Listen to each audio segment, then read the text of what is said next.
Ben ritrovati a tutti, oggi venerdì, ultima puntata, ahimè, in compagnia dell'artista che ci ha accompagnato per tutta la settimana, il bravissimo Luca Bellandi. Ben ritrovato Luca, benvenuto. Buonasera. Insomma in questo nostro spazio quotidiano dedicato all'arte.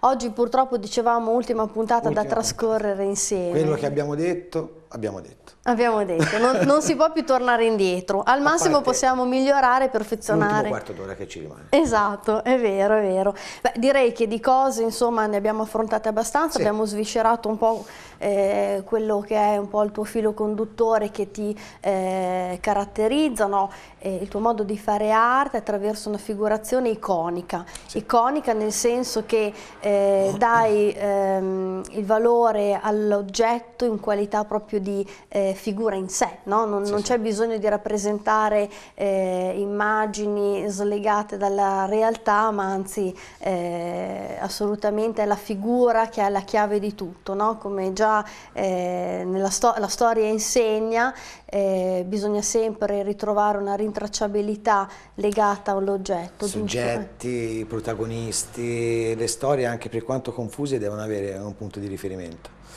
Il fatto di raccontare e non raccontare è una cosa, ma ci deve essere qualcuno che lo fa. Esatto. Compito dell'artista in questo caso. Non si parla di voci fuori campo, ma di persone che si muovono, parlano, che esistono, in questo caso esistono. Se prima negli abiti la cosa era più leggera perché è misteriosa, perché si parlava di anime, adesso sì, ci sono sempre anime, ma si sono materializzate e sono diventate attive, attive nel quadro. È vero.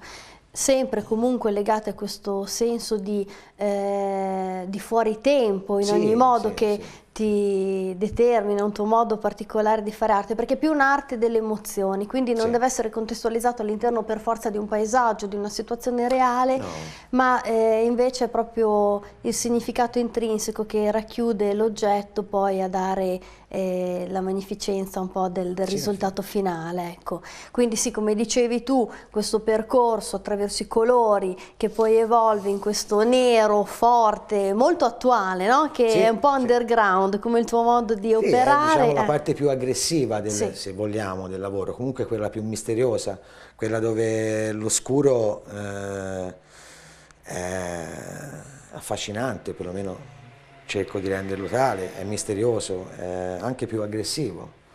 E poi è reinventato. Perché c'è un bianco e un nero, non ci sono vie di mezzo, non c'è una cartella colori, non ci sono gli azzurri, è molto limitato, per questo molto diretto, è molto più difficile. È vero, è vero. Poi oltretutto, tra l'altro, anche un altro aspetto importante che io ho notato, dicevamo nella prima puntata, ti riallacci alla cultura classica come base, come fondamento sul quale puoi produrre, però la reinventi. E come la reinventi? In una tua chiave, in una tua chiave che però può essere vista sia in chiave all'estremo della metafisica, ma allo stesso tempo anche un po' astratto, se vogliamo, perché hai preso alcuni elementi dei tuoi quadri, no? Se per esempio prendiamo l'abito della dama, ecco, se prendiamo soltanto la parte finale dell'abito, della gonna, ecco qui c'è una pennellata ben diversa, una pennellata che può racchiudere qualcos'altro oltre un po' alla figura. Nasce tutto dal fatto di lavorare non con dei modelli, ma sul ricordo di quello che può essere un drappo. Io prima ho fatto un grosso lavoro a livello floreale con rappresentazioni di fiori dove le rose si capiva che erano rose, ma non è che raffigurassi delle rose in studio o che mi portassi un'ortensia, no, secondo quello che era il mio ricordo e soprattutto l'intenzione che avevo di rendere questo fiore. Negli abiti succede la solita cosa, li modello come voglio. Nell'abito che dicevi te prima c'è più un approccio istintivo, più informale. Il quadro si divide in due parti, quella figurativa e quella informale del gesto. E lì mi dà, come si diceva tempo fa, la possibilità di giocarmi un aspetto più, di rendere più personale l'approccio alla figura, di essere più distaccato dalla realtà, ma di renderla allo stesso tempo. Immediata, esatto. Sempre poi arricchita di elementi importanti, simbolici, Sì. non so se allegorici, ma sicuramente una loro simbologia ce l'hanno. Mi piacerebbe sapere da te un po' il loro significato. Per esempio, ricordiamo che tante tue opere hanno in accompagnamento a quello che è l'immagine principale tanti accessori che rappresentano un po' lo scrigno nascosto, significativo dell'immagine, come per esempio può essere la chitarra oppure il tamburo, piuttosto che i cani, i pappagalli, i fiori, insomma il tatuaggio, no? Dicevamo ieri, tutti Sì, simboli della nostra società. Sono simboli fondamentali per questo tragitto che ho intrapreso. Nel caso delle dame nelle spiagge con i tamburi, il tamburo è il simbolo del ritmo, del passo, dell'andamento, del dettare la marcia verso un qualcosa, perciò anche un approccio forte, determinato alla cosa. Il circo che è presente nelle ultime opere è comunque il conservare un bagaglio. Queste anime sono in giro, vanno alla ricerca e sembrano sperdute a volte. E il circo rappresenta quello che conservano, la propria esperienza, il proprio bagaglio fatto di tante cose, di vita soprattutto. Sì. Nei pappagalli che realizzavo nel momento quello più orientaleggiante, avevo individuato nel pappagallo il custode dei segreti dell'umanità. I pappagalli, tante persone hanno dei pappagalli, abbiamo immaginato, il nostro immaginario il pappagallo sta lì e tenta di parlare e ci dimentichiamo che ascolta tutto. Perciò è una chiave proprio... È un personaggio scomodo, perché sa tutti i segreti di tutte le persone. Noi però ignoriamo questa cosa qui. C'è un potenziale killer. Dei nostri segreti, no? Sono tutte fantasie che poi rielabori vivendo la vita, il quotidiano. Certo, come per esempio quella del cane, no? Che è un elemento che anche quello è evoluto molto nel tuo modo di rappresentare. Per quanto rappresenta un po' l'ambiguità, perché in realtà nascono come custodi di queste anime che vagano, poi non si sa se possono diventare offensivi, brava, aggressivi, brava, come poi evolve la loro figura. Non si sa. Quindi, insomma, partono che sono dei custodi, poi in realtà non sappiamo come va a finire. Poi c'è anche l'altro elemento, insomma, che è quello della scrittura, no? Sì. Come dicevamo, tu lanci dei messaggi attraverso lo scritto, un messaggio che però può essere legato alla catalogazione della tua opera, intesa nel senso tale come se qualcun altro in un futuro dovesse riraccontare la nostra società senza avere un archetipo di riferimento, no? Certo. Dal nulla, come descrivere la nostra società. E lì, insomma, scritte... Sì, la scritta poi ha sempre fatto parte un po' di tutto il mio lavoro, in varie forme, varie dimensioni, comunque è sempre stata una cosa che ha caratterizzato in parte un po' tutta l'opera, a cominciare dai motivi floreali adesso agli abiti. Sempre in inglese? Ho scritto a volte anche in italiano. Anche in italiano? Sì, c'è stata una serie, 1000 volte lontano, dove scrivevo molto in italiano. Però poi voglio che le cose siano chiare, però insomma un po' bisogna sforzarsi. Certo, quindi chiaramente fa molto gioco il fatto dell'inglese, anche se a volte è sbagliato, però anche lì è un qualcosa in più.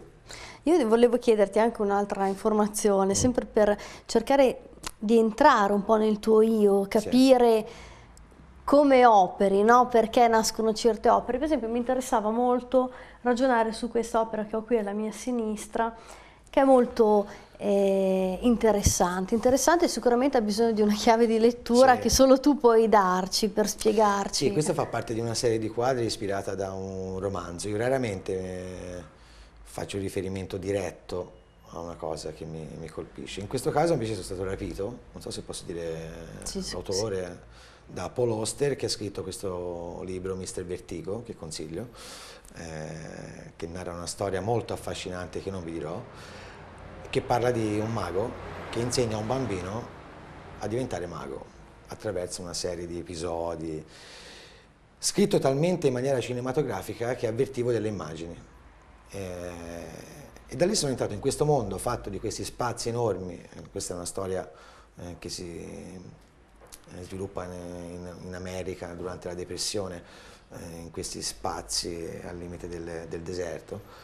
E ho cominciato a pensare e a vivere questo spazio. Da lì è venuta fuori una serie di tele dove ho rappresentato i due maghi in maniera molto sintetica, con getti di vapore anche molto illustrativi e con molto densi anche, sì, molto no? densi, che possono essere scambiate per mongolfiere, ma è un'esasperazione della cosa, al limite dell'illustrazione, anche dell'allegoria. Quindi anche lo stivale usato come Sì, simbolo un sì, po' sì, in maniera molto elementare, molto semplice. Mi piaceva un romanzo che mi ha colpito e ho sentito il bisogno proprio di rappresentare un'esperienza che in futuro mi piacerebbe fare. E quindi ritorna sempre un po' il Bellandi umanista, lettore, Sì. che fonde sempre tutti i modi artistici poi per produrre la Sì, sua arte, sì, no? sì. Raccogliere informazioni attraverso i libri, attraverso la musica perché scandisce un sound, la letteratura perché dà delle chiavi di lettura che possono essere poi rappresentate dall'artista. È tutto collegato. È tutto collegato, Tutto basta collegato. soltanto dare un input alle cose e poi... Basta soltanto ascoltare, guardare bene, perché tutti siamo convinti di saper guardare le cose, in realtà non è così. È vero. Ci vuole molta attenzione e riuscire a catturare quello che è possibile. Da lì Infatti. poi il processo di rielaborazione c'è, ma non saprei qual è. Dicevamo tra l'altro ieri che tu hai fatto tante mostre Sì. in giro per il mondo, in Italia, poi anche la realizzazione di cataloghi che un Sì. po' raccolgono quelle che sono il tuo the best, no? Sì. Un po' il tuo modo è. Quindi per esempio io avrei piacere di fare vedere per esempio qualcuno di questi, questo è Damo per esempio, una mostra che è stata Sì. realizzata proprio nella Livorno. tua Livorno, Sì. giusto? Io non so se riusciamo qui attraverso le telecamere a inquadrare, comunque questo rappresenta un po' il tuo ultimo modo di dipingere, ovvero quello già con i fondi neri, Sì. con queste figure gessose, queste figure molto ambigue, ricche di mistero, no? Sì, Sempre queste donne. È nato un po' tutto da questa mostra qui, l'ultimo filone. Queste erano tutte tele grandi, molto grandi. E da lì è nato questa matrice che poi si è sviluppata man mano che sono andato avanti. È una costante poi del lavoro. I fondi scuri sono sempre... Qui in mezzo che questo sono è un dei... esempio esatto. di disegni. Che rimangono Che fini a se rimangono stessi, disegni. che Sì, dicevi, sì, no? sì, Perché sì. il disegno è una cosa, ma non viene rielaborato nel tuo modo di fare arte, assolutamente. rimane come una bozza, come Al momento un'idea, che un è concetto. finito è un disegno finito. Riprodurlo per me sarebbe inutile. Inutile, Per me, inutile. perché si brucia l'emozione. Ecco, qui vediamo un altro proprio esempio tipico, no? Sì. Questi elementi, come vedi, i richiami dei cani che vengono proprio dati volutamente con una pennellata che caratterizza l'aspetto La del sintesi è cane. importante. Sì. La sintesi è importante. Puoi fare delle cose iperrealiste fino al 100% e non rendergli giustizia. E se manca l'anima, manca l'anima. È vero, è vero.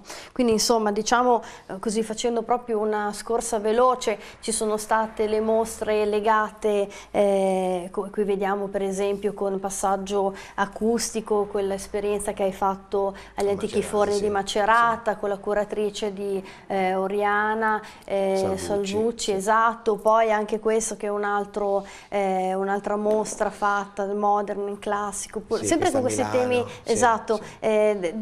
del tema della dama rivista in due chiavi, classica e contemporanea.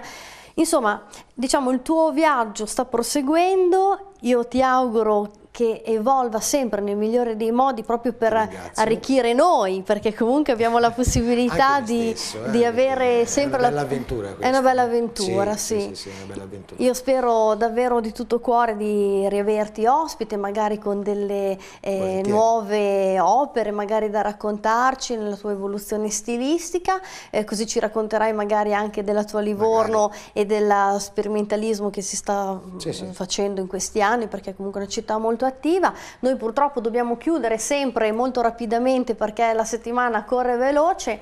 Io ringrazio veramente di tutto cuore Luca Bellandi per essere intervenuto, davvero veramente di cuore, perché insomma, la tua presenza qui è sempre gradita. Io ti rinvito sempre con vero affetto. Ricordiamo che tutte le opere che sono qui esposte sono come punto di collegamento visionabili sul sito di Luigi Foschini della Galleria Gollini, quindi lo vedrete poi in sottoimpressione se avete informazioni, domande insomma utili riguardo all'artista. Io niente, non mi rimane altro che salutarvi, l'appuntamento è sempre per la prossima settimana con un nuovo artista in questo bel viaggio alla scoperta degli artisti più importanti, quindi da parte mia non mi rimane altro che farvi un arrivederci a presto e un grazie di cuore ancora a Luca Bellandi. Arrivederci, buona serata.